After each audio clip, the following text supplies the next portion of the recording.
السلام علیکم ورحمۃ اللہ وبرکاتہ۔ ناظرین حضرات، ہمارے یوٹیوب چینل امام الدین آفیشیل میں آپ حضرات کا استقبال۔ امید ہے اللہ رب العالمین کی ذات سے آپ اچھے ہوں گے، اور دعا ہے اللہ پاک سب کو اچھا رکھے۔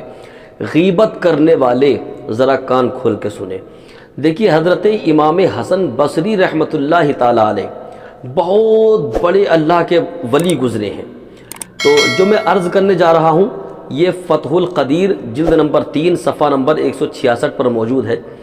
حضرت حسن بصری رحمۃ اللہ تعالی علیہ بصرے کے رہنے والے، ان کی بارگاہ میں آ کر کے کسی نے کہا کہ سرکار فلاں شخص نے آپ کی غیبت کی ہے، فلاں شخص فلاں جگہ بیٹھ کر کے آپ کی غیبت کر رہا ہے۔ غصہ آنا چاہیے تھا، میری غیبت کی ہے تو غصہ آنا چاہیے تھا، لیکن غصہ نہیں آیا امام حسن بصری کو۔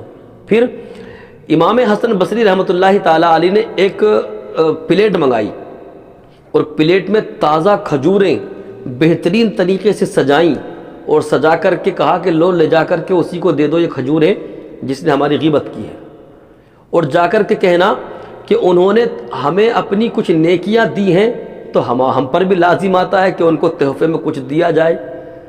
یہ گئے اور لے جا کر کے وہ پلیٹ جس میں رکھی ہوئی تھی تازہ کھجوریں، وہ جا کر کے اس کو پیش کر دی، اور جا کر کے کہا کہ یہ لیجئے، امام حسن بصری نے آپ کے لیے بھیجی ہیں۔ کہا یہ کیوں؟ کہا آپ نے کچھ نیکیاں ان کے نامہ اعمال میں ٹرانسفر کی ہیں، تو انہوں نے کہا کہ ہم پر بھی لازم آتا ہے کہ ہم بھی ان کو کچھ تحفہ دیں، تو انہوں نے تحفے میں آپ کے لیے یہ کھجوریں بھیجی ہیں۔ اب آپ سوچ رہے ہوں گے کہ اس نے تو غیبت کی تھی، نیکیاں کہاں بھیجی تھیں اس نے؟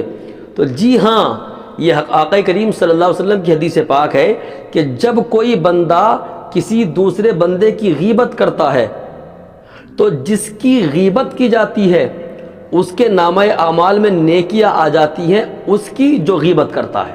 یعنی اگر آپ غیبت کر رہے ہیں تو آپ کی نیکیاں اس کے نامہ اعمال میں جا رہی ہیں جس کی آپ غیبت کر رہے ہیں۔ تو دیکھیے، ایک تو نیکیاں ہمارے پاس ہیں بہت کم، اور جو ہیں تو ان کو ہم اس طریقے سے گوا دیں۔ کس طریقے سے؟ کہ لوگوں کی غیبت کر کر کے اپنی نیکیاں ان کے نامہ اعمال میں ٹرانسفر کر دیں، تو پتہ چلا کہ ہمارے پاس تو گناہ ہی گناہ رہ گئے، تو ہم سے بڑا بے وقوف کون ہے؟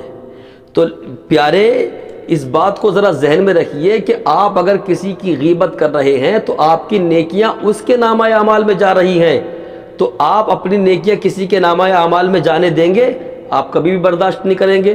تو برداشت نہیں کریں گے تو اس کا سیدھا سا مطلب یہ ہے کہ آپ کو غیبت سے بچنا ہوگا۔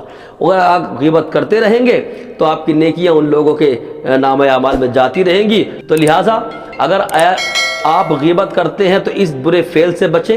اللہ پاک ہم سب کو عمل خیر کی توفیق عطا کرے۔ استغفر اللہ ربی من کل ذنب واتوب الیہ وما علینا الا البلاغ۔